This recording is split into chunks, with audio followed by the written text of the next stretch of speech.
Welcome back to the Mind and Money podcast. My name is Val Stratford. I am a financial planner. And I'm Sherry, a financial coach. And today we're going to share some personal stories about the things we fucked up with our finances. Because it's important to know that even though we are currently financial professionals, we didn't always know what we know now, which led to doing stupid things. Like, we've all made mistakes. And I think being transparent is important so that you're not giving yourself a harder time than you should be for making mistakes. It also brings a level of empathy to my client meetings because I don't come to the table as I know everything and I've never made any mistakes. I think a lot of financial experts do bring that air to that table and then bring judgment. And then that just amplifies guilt and shame. And then the walls just come up further, and opening up about the troubles that we might be experiencing then gets postponed down the road. So we have made mistakes. And I think it's what the universe probably actually led me into this career because of the lack of financial education. Yeah. And I think it's common for a lot of people. Like, there's different areas starting to add financial education into like high school curriculums. Mm-hmm. It's still going to be very limited. So if you're not learning the ins and outs of finances and how to set yourself up for long-term success financially from your loved ones and the adults that are around you growing up, then you step into adulthood without knowing. And that figuring it out as you go was definitely a place that I feel like I lived in for a long time. And it wasn't until I got fired that it was a wake-up call to be like, oh, I need to learn more about all of these things. So one of my big money mistakes was not actually budgeting and actively managing our money before I got fired, because I was able to manage things. Mm-hmm. By things, I mean like large credit card bills every month by working my life away to pay those credit card bills. So I was able to work overtime to pay for large expenses, and my Facebook likes to remind me of the stupid shit I posted on Facebook. But it reminds me of some things like, oh, the washer went.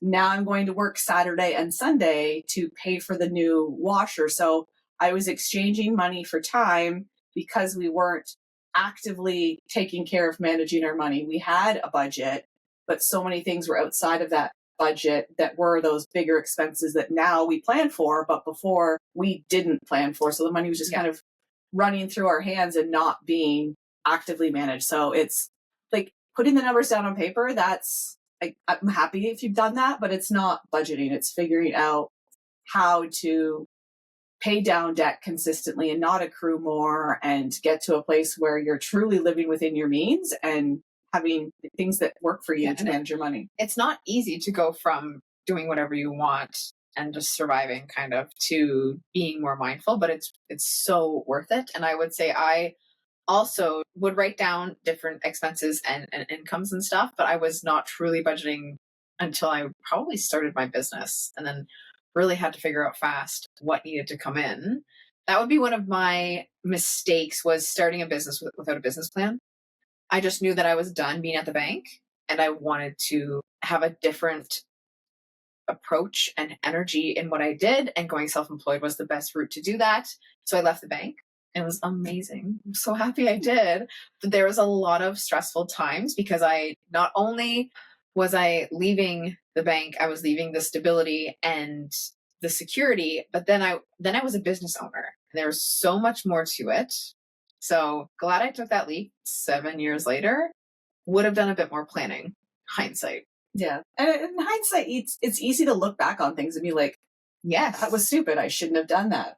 Or I should have done that. We don't have that information currently. So we just do the best that we can with the information that we have. And if it doesn't work out, we figure out how to not let it happen again. So that leads me into something I haven't done in a long time, but in my younger years, when we were first homeowners, buying furniture on credit, and even before we were homeowners. So I lived with my parents, and then we purchased the home and moved into the home. And I bought so much with the store credit card. Like, they saw me coming, and it was a monthly payment for a couch, a monthly payment for a bed. And with the couch also came a free TV. And Like all of these marketing ploys, they saw me coming, they got my number, Like, and we've got you, girl. like multiple monthly payments for furniture. So like a bed, a dresser, an end tape, like all of the things purchased on credit with monthly payments before I even considered that you could like save up and buy things. And half the stuff I didn't even need because I just had one room at my parents' house and I thought I needed,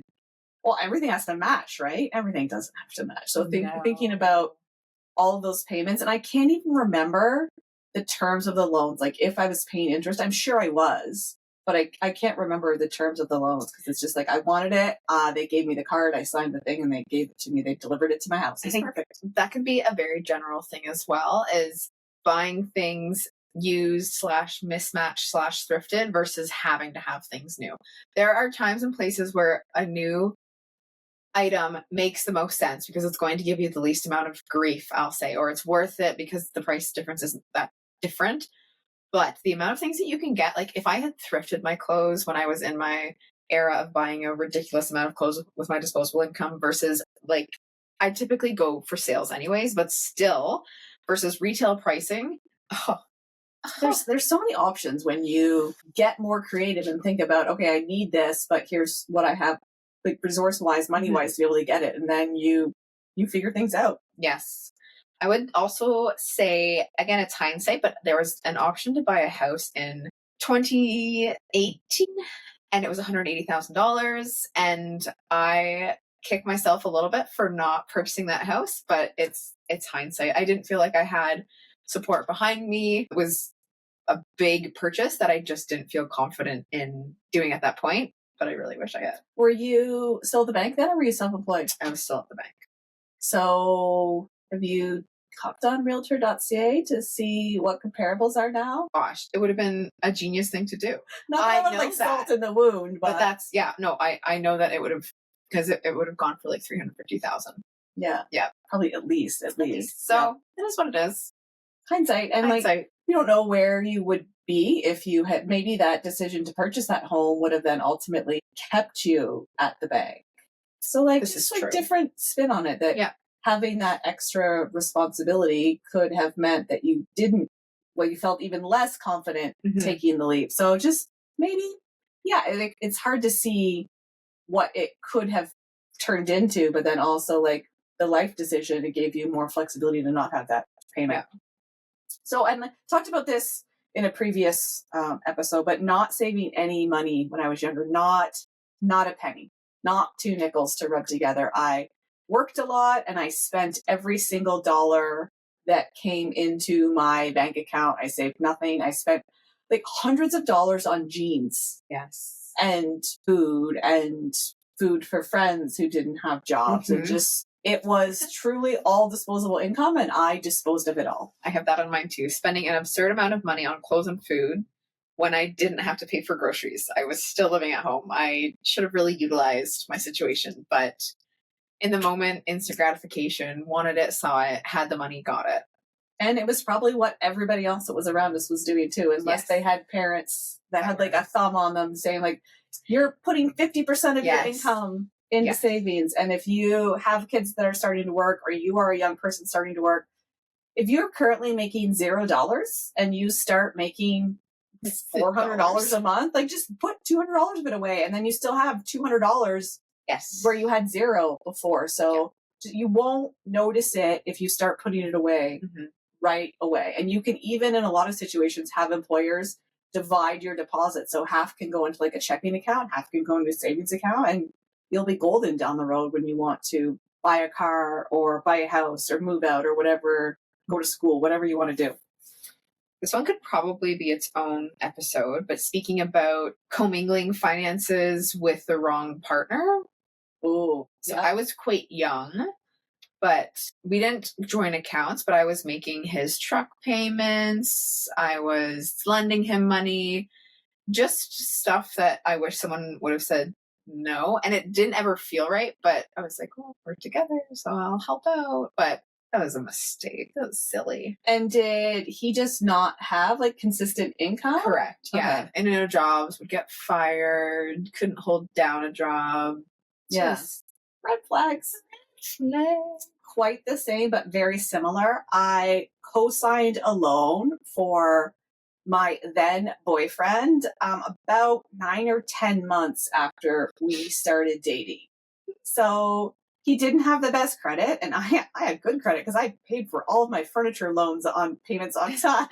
Co-signed a loan, and it worked out fine because we stayed together, and he's now my husband. But it could have been so bad, and you like really, if something had happened and we hadn't have worked out, and he had financial challenges, like when you co-sign a loan, you basically are just as responsible for that loan as the person who's taking it out. And if they stop paying for whatever reason, it impacts you financially, and the lender is going to come after you for the money. So you're on the hook. Yeah, so it could have been so bad, but it was not bad because it all worked out. Yes. So we sit here as financial professionals, experts that talk about the right things to do, and we've just to humanize ourselves. We've also fucked up. Like we've also made mistakes. And on the house buying thing, one thing that we did when we purchased the home we still live in, because we have lived here forever. Again, with the like keeping up with the Joneses, we've just been comfortable staying where we are, and it's saved us a boatload of money. But at the time we purchased the home, and home inspections weren't as common then as they are now, but we did not do a home inspection, didn't have any like maintenance professionals come out to look at the place. And I remember the real estate agent distinctively saying, "Oh yeah, this oil tank is perfect. Like it's going to get you so many years." And then before the first year was up, we had the company that was delivering the oil, and we used the oil to heat our home through a furnace, but also our hot water heater. And they said, "Yeah, we're not filling that up again. So you're going to have to do something before the oil that's in this tank runs out, or you don't have heat in your house." So within the first year, we had to purchase a new furnace. So we decided to go new furnace and water heater to go gas instead of replacing the oil tank, which then the rules changed, would have had to been outside and all of those things. So I don't remember how we paid for that, but I know it was a big expense, and I know we didn't rent. I think we probably just put it on a credit card or a line of credit and then paid it off over time. I probably can't go back that far to see, but so not knowing what was coming down the pipeline because we didn't have those experts to look at the place. And maybe we still would have made the decision to buy, but we would have been able to plan for that a little better. Well, maybe a scooch better, because I didn't really know what we were doing then. So, or negotiate it into the sale price. Yep. So just being able to look at things big picture is just really changed so much from the time we purchased to now. So everybody makes mistakes. Yeah. And it comes with life's experience to when you're thinking about life's curveballs, like it comes with experience and hearing other people's stories and going, "Oh, that could happen to me." Like, so just, give yourself some grace and learn from your mistakes. Take it as a lesson to like, okay, I needed to learn this, and what could I do differently if something similar happens again? How can I plan for this and be more prepared? And also do the people that you love around you a favor and start talking about the things that you could have done differently and the mistakes that you've made. And I really believe that the more we talk about money and the things we've done or not done and wish we had or hadn't done, it can help those people around us, especially the younger people around us, because everybody learns different things or learns nothing about money, and being able to add those things in and share your knowledge, share what you've learned. Yeah. So cheers to your money mistakes, not making them again, and sharing that knowledge so that the people around you don't make them. And we're glad you've been here. We would love to hear any comments about your money mistakes and the lessons you've learned from them in the comments, or you can shoot us a message on social media. But we are glad that you've been here, and thanks for listening to the Mind of Money podcast, and we will see you next time.